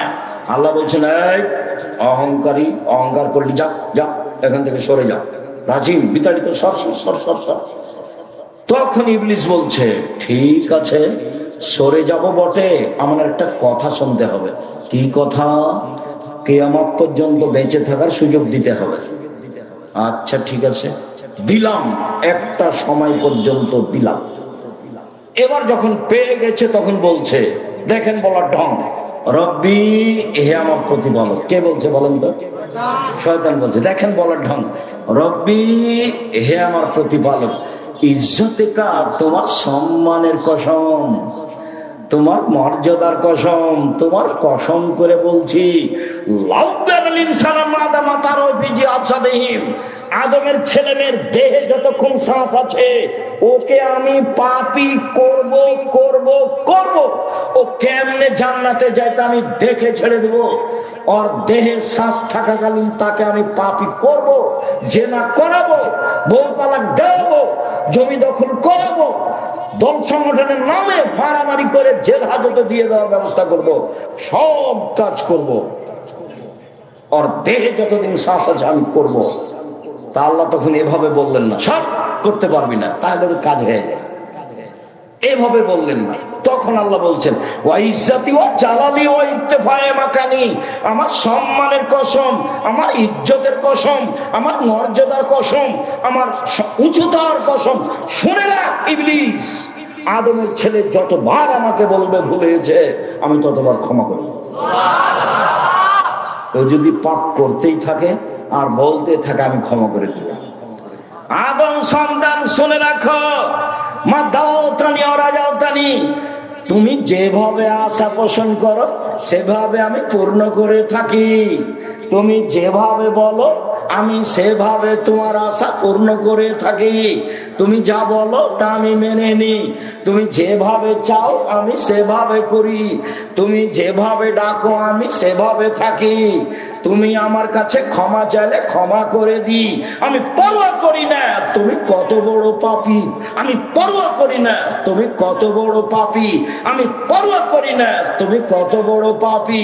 আদমের ছেলে মেয়ে শোনো, তোমার পাপ বেশি হতে যদি আকাশে লেগে যায়, পাপ আর পাপ, এরপরে যদি তুমি আমার কাছে ক্ষমা চাও তাহলে আমি তোমাকে ক্ষমা করে দিব।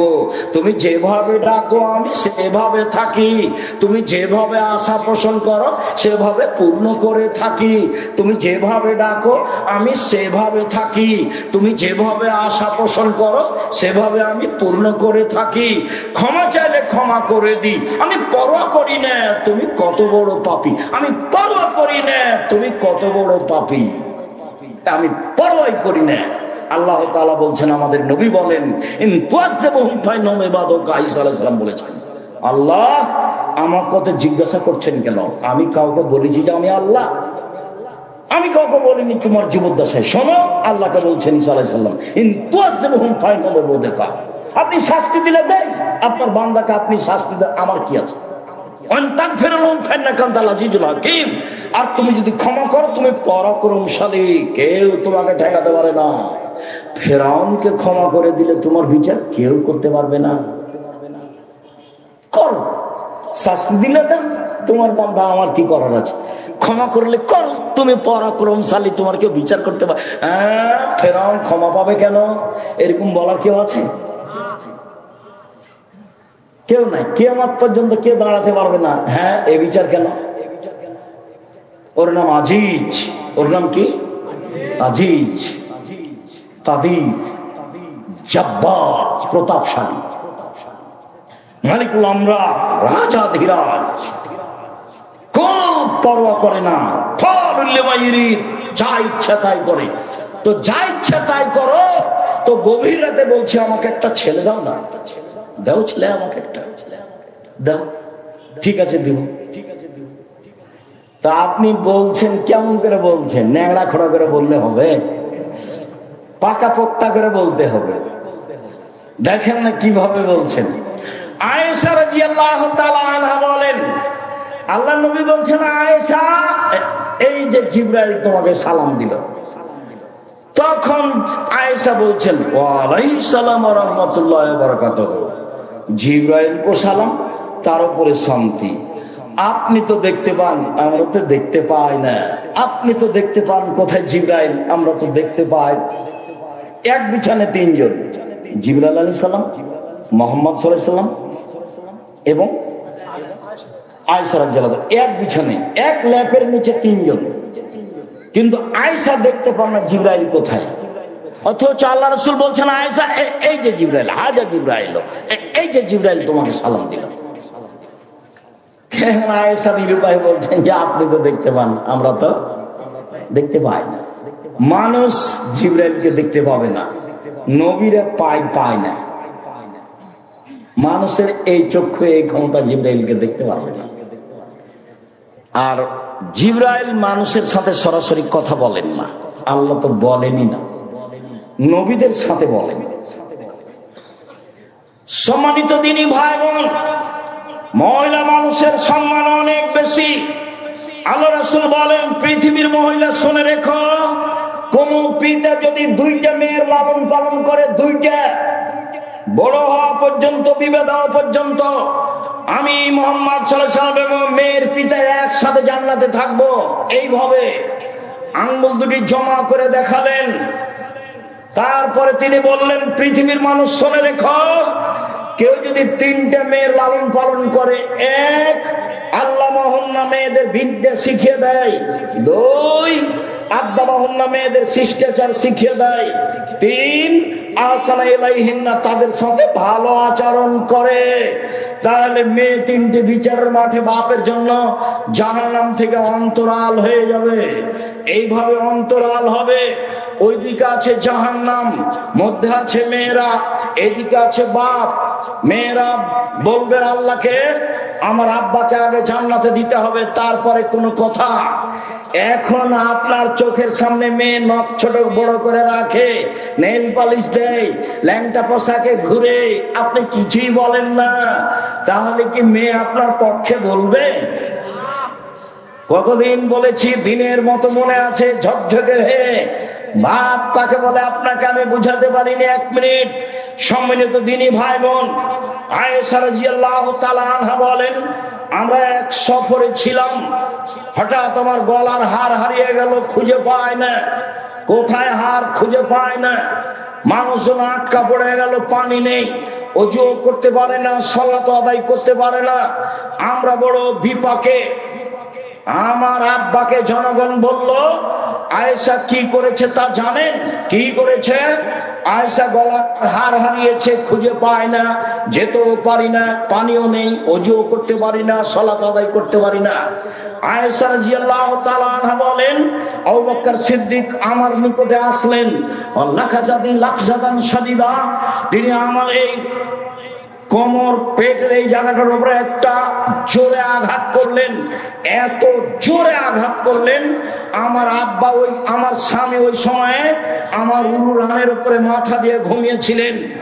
যদি আমার স্বামী আমার উরু রানের উপরে মাথা দিয়ে না ঘুমাতেন, তাহলে আমি মায়ের কারণে দূরে সরে যেতাম, এত জোরে মারলেন। এই ছেলে, থামো একটু। সম্মানিত দিনী ভাই বোন, এইটা আপনার জন্য অতীব জরুরি। আপনি আর আমি ছেলে মেয়ে লালন পালন করতে ভুল বুঝেছি, আমি আর আপনি ছেলে মেয়ে লালন পালন করতে ভুল বুঝেছি। আমি আর আপনি যেটা বুঝেছি, তাতে আমাদের ইহকাল পরকাল নেই, এইটা আপনাকে বুঝাতে চাচ্ছি।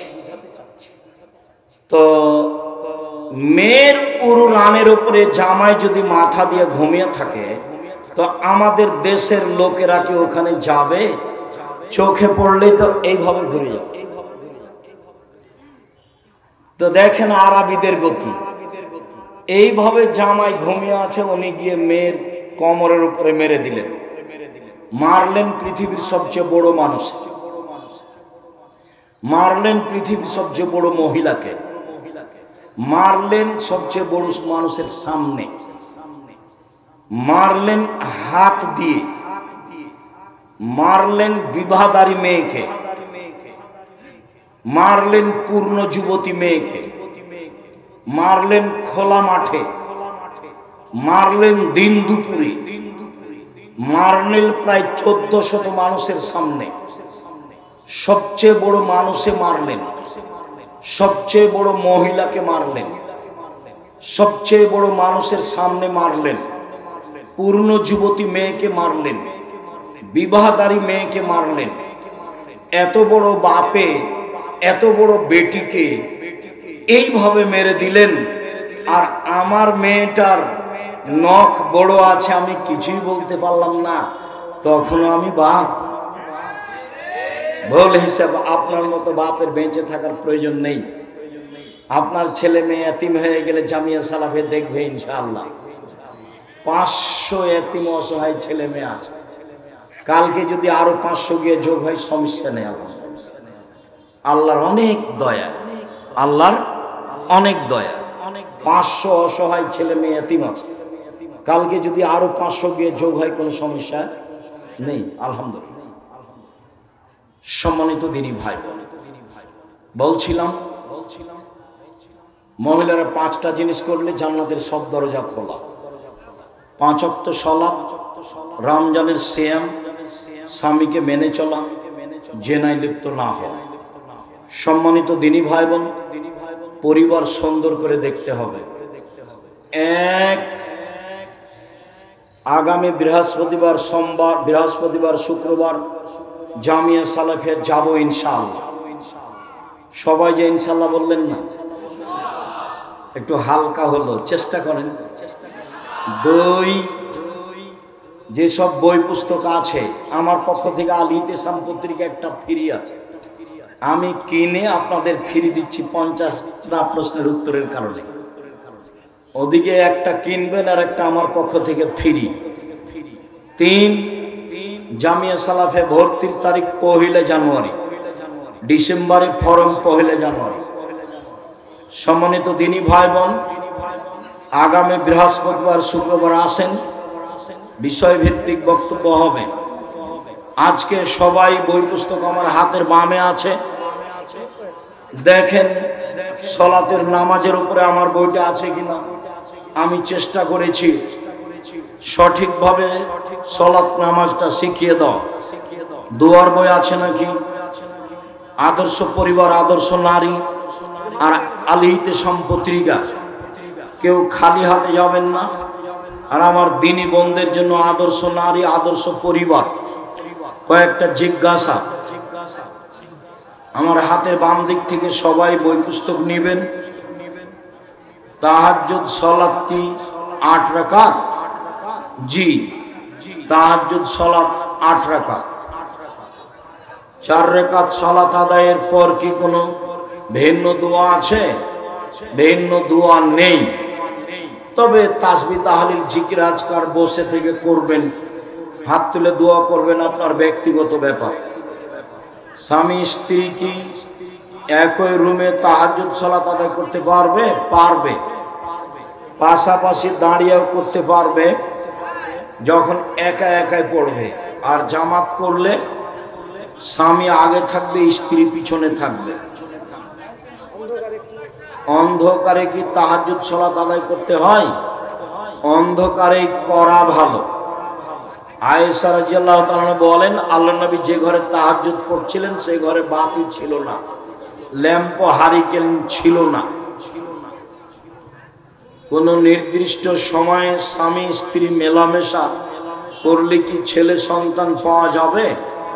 কোনো নির্ধারিত সময় নেই, কোনো নির্ধারিত সময় নেই। যখন আপনি সুবিধা মনে করেন তখনই মিলনে যাবেন, আর কান্নাকাটি করে আল্লাহর কাছে চাইতে হবে। মুয়াজ্জিন আজান, ইকামত, ইমাম হতে পারবে কি? মুয়াজ্জিন আজান দিতে পারবে, মুয়াজ্জিন ইমামও হতে পারবে, কোনো সমস্যা নেই। আল্লাহ রাসূল বললেন, 2 জন থাকলে একজন আজান দিবে আর 2 জনের বড়জন ইমামতি করবে। তখন তিনি বলেননি যে একজন আজান আর একজন ইকামত। ইমাম বললেন যে একজন আজান দিবে আর বড়জন ইমামতি করবে। তো বড়জনই হয়তো আজান দিয়েছে, বড়জনই ইমামতি করবে, সমস্যা নেই। মাহফিলের আয়োজন করার জন্য রাস্তায় দাঁড়িয়ে, পথে পথচারীদের থামিয়ে টাকা আদায় করা যাবে কি? জি না, এই প্রথা বন্ধ করতে হবে। এইভাবে টাকা আদায় করা যাবে না। সূরা নিসার 85 নম্বর আয়াত দিয়ে ভোট দেওয়ার দলিল পেশ করছে, এটার সত্যতা জানতে চাই। নির্বাচন তো রাসূলের যুগে ছিল না, তো এটা হয় কি দিয়ে? আল্লাহুস সামাদ, লা ইলাহা ইল্লা আনতা সুবহানাকা ইন্নী কুনতু মিনাত তালিবিন। ওস্তাজি, কেউ আপনার প্রতিষ্ঠানে জমি দান করলে সেটা আপনার নামে দলিল করতে হবে। কেউ কেউ মনে করে ওটা তার অপবাদ আমার উপরে। আল্লাহ তাকে মাফ করুক, মরলেই জাহান্নামের মতো পা পেটে, তা আমাকে জিজ্ঞাসা করেনি। আর কত জমি, প্রায় 100 বিঘা জমি রূপগঞ্জে, প্রায় 60-70 বিঘা জমি তানোরে, প্রায় 50 বিঘা জমি রাজশাহীতে, প্রায় 12 বিঘা জমি ময়মনসিংহে, প্রায় 10-12 বিঘা জমি কুষ্টিয়ায়, প্রায় 5-6 বিঘা জমি ঝিনাইদহে, প্রায় 10-12 বিঘা জমি ফেনীতে, প্রায় 7-8 বিঘা জমি এতে চট্টগ্রামে, শহরে 2-3টা বড় বড় জমি। তো এত জমি আমার নামে করে নিব? তোমার স্বভাবটা খানে এত দুর্বল, তোমার কি হবে সেটা আমার খালি ভয়, যে তোমার কি হবে, কেন তুমি না জেনে মন্তব্য করতে গেলে।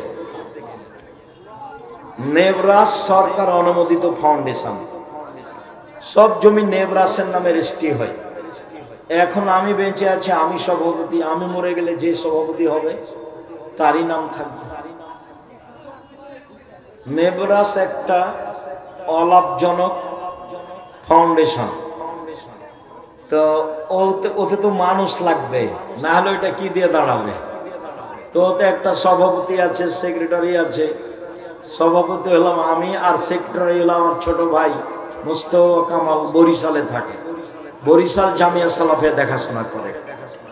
তা আমি যখন মারা যাব সেখানে আর একজন লোক আসবে ইনশাআল্লাহ, তখন আপনারা বলবেন ওরই নামে সব জমি, কি হবে তখন? আল্লাহ আপনাকে হেফাজত করে। সকলে মক্তবে আসার জন্য মসজিদের মাইকে, সকালে মক্তবে আসার জন্য মসজিদের মাইকে ডাকা যাবে কি? যাবে, সমস্যা নেই, শিক্ষার জন্য। তবে মৃত্যু সংবাদ দেওয়া যাবে না, হারানো বিজ্ঞপ্তি দেওয়া যাবে না। রিয়া আর নাস কিভাবে দূর করব? মানুষকে লোক দেখানোর কাজ। বেঁচে থাকো, চেষ্টা করো, কাউকে তুচ্ছ মনে করিও না, কাউকে দেখে একবারে কথা না বলে অহংকার করে চলে যায় না, তাহলেই হয়। লোক দেখানো ইবাদতের মনোভাব সৃষ্টি হয়। বেঁচে থাকো, ইবাদত যেভাবে করছিলে সেভাবে করতে থাকবে, কেউ ঢুকলে পরিবর্তন করিও না। অন্তরের হিংসা এবং অহংকার দূর করার উপায়, রাতে কান্নাকাটি করো। হিংসা চলেই আসে, হিংসা খুব খারাপ জিনিস। আমার জীবনে দুটা সাপ, মানুষের প্রতিশোধ নিব না, আর মানুষের পিছে পড়বো না, কারো বদনাম করব না। জনাব, ভুল হলে মাফ করবেন। আপনি বলেছেন এক ঋতুতে প্রতিদিন একবার করে তালাক দিলে তা এক তালাক, এটা কি কোরআন হাদিসে? জি, এটা কোরআনের কথা।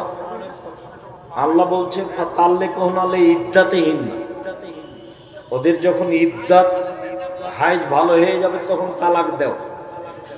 যতদিন পর্যন্ত আবার হাইজ না হচ্ছে ততদিন হলো তালাক দেওয়ার একটা তালাকের সময়। তুমি একটু নিজেই পড়ো না, সূরা তালাকে আছে এই আয়াত, 3 হাইজে 3 তালাক, 3 তোহরে 3 তালাক। অতএব এক পবিত্রতায় যদি লাখ কোটি বার দেও তো একটাই।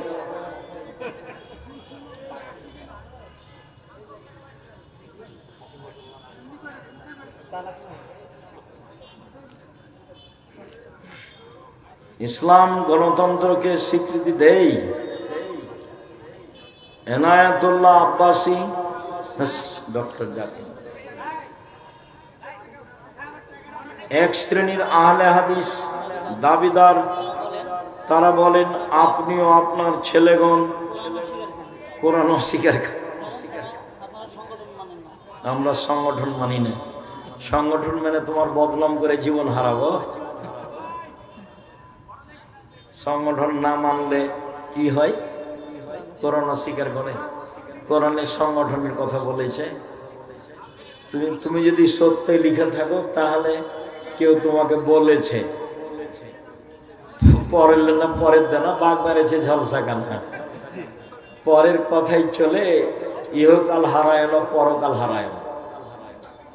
আর আমি আব্দুর রাজ্জাক বিন ইউসুফ, আমার নামে কথা বললে খুব হিসাব করে বল। 1 মিনিটের জন্য আমি জাতির কাছে কোনোদিন নত হইনি, 1 মিনিটের জন্য। তুমি তো বহু দূরের কথা, তোমার নেতা তো বহু দূরের কথা, তোমার হুজুরকে আমি ধর্তব্যে রাখিনি আমার জীবনে। আমার জীবনে আমি কোনোদিন কারোর বদনামে যাই না, প্রতিশোধ নিই না। এক ছেলে এক মেয়ে বড় হয়ে মারা গেছে, তাদের কি এখন আকিকা দিতে হবে? 7 দিন পার হয়ে গেলে আকিকা নেই, এটাই চূড়ান্ত। 7 দিনের আগে মারা গেলে আকিকা নেই, 7 দিন পার হলে আকিকা নেই। গরু দিয়ে আকিকা চলে না, ওঁট দিয়ে চলে না, আকিকার জন্য দাঁত লাগে না, আধা মরা ছাগল হলেও হবে, সব ঠিকঠাক লাগে কুরবানিতে। আকিকা আর কুরবানি এক নয়, আকিকা হচ্ছে বাপের জিম্মেদারি, আর কুরবানি হচ্ছে নেকির কাজ। আকিকা হলো দিতেই হবে, আর কুরবানি হলো দেওয়া ভালো। দুটো কি সমান?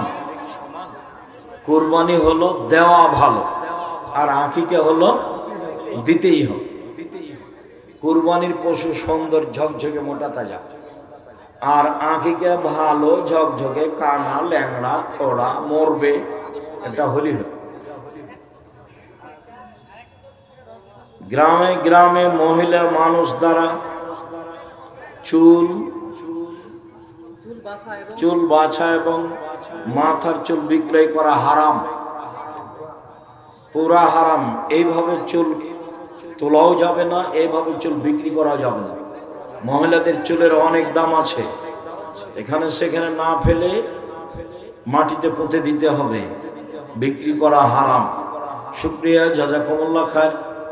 সারাদিন মেঘ একটু আকাশে থাকলেও, এলোমেলো থাকলেও বহু মানুষ উপস্থিত হয়েছিলেন, সবারই উপকার করতে চেয়েছিলাম, হয়তো সবার তাকদিরে হয়ে ওঠেনি, তাই তার পরিবেশ অনুকূলে আসেনি, এটা তার জন্য ব্যাপার। যারা আপনারা ছিলেন আছেন, আমি তাদেরকে আবারও অনুরোধ করছি, নিজের পরিবার নিজেকেই দেখতে হবে। নিজের পরিবারের মালিক আপনি নিজে, নিজে হাতে পরিবারের ক্ষতি করে আর একজনের দোষ দিয়েন না। সকালে উঠেই ছেলে মেয়ে, ওমা তোমার আকাশ কালিমা এটা বলুক, আমি এটা চাইনি।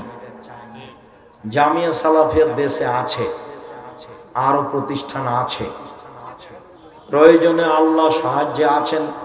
সময়ের গতিতে বাংলাদেশের প্রত্যেকটা বড় জেলায় জামিয়া সালাফি করবো ইনশাআল্লাহ, আর দেশ জুড়ে মক্তব চালু করবো ইনশাআল্লাহ।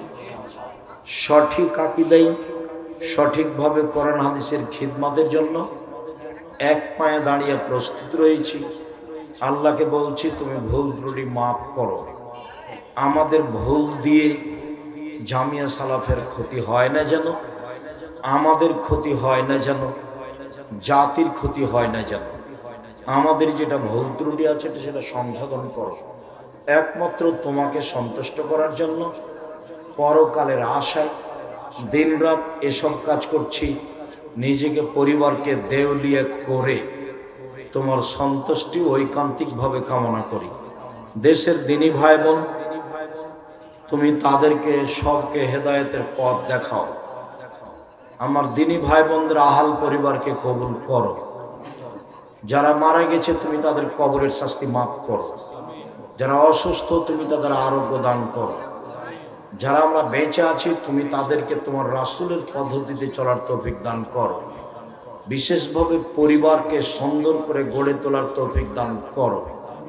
তোমার দরবারে এই জোরালো দাবি দেওয়া দোয়া রেখে আজকের আলোচনা এখানে শেষ করলাম। সুবহানাকা আল্লাহুম্মা ওয়া বিহামদিকা আশহাদু আল্লা ইলাহা ইল্লা আনতা আস্তাগফিরুকা ওয়া আতুবু ইলাইক। আসসালামু আলাইকুম ওয়া রাহমাতুল্লাহ। অবশ্যই অবশ্যই বৃহস্পতিবার শুক্রবার সাক্ষাৎ হবে ইনশাআল্লাহ, আশা করছি। দেশ বিদেশের আলেম ওলামা থাকবেন, বড় বড় বিদ্বান। আপনারা গেলে সম্মেলনটাকে মূল্যায়ন করা হবে, কাউকে খাটো করা হবে না, কাউকে সম্মান করা হবে না, শুধুমাত্র কোরআন এবং হাদিসের কথা বলা হবে। ওখানে কাউকে উঁচু করা হবে না, কাউকে নিচুও করা হবে না। এই পথঘাট জামিয়া সালাফিয়া নেই। জামিয়া সালাফিয়া হিংসামুক্ত প্রতিষ্ঠান, দলমুক্ত প্রতিষ্ঠান, সংগঠন মুক্ত প্রতিষ্ঠান, শিরক মুক্ত প্রতিষ্ঠান, বিদাত মুক্ত প্রতিষ্ঠান। দেশের বৃহত্তর সর্ববিষয়ে গ্রহণীয় প্রতিষ্ঠান। দোয়া থাকবে যেমন, উপস্থিতি থাকবে তেমন, ভালোবাসা থাকবে তেমন। আল্লাহ তুমি কবুল করো। সুবহানাকা আল্লাহুম্মা ওয়া বিহামদিকা আশহাদু আল্লা ইলাহা ইল্লা আনতা আস্তাগফিরুকা ওয়া আতুবু ইলাইক। আসসালামু আলাইকুম ওয়া রাহমাতুল্লাহ।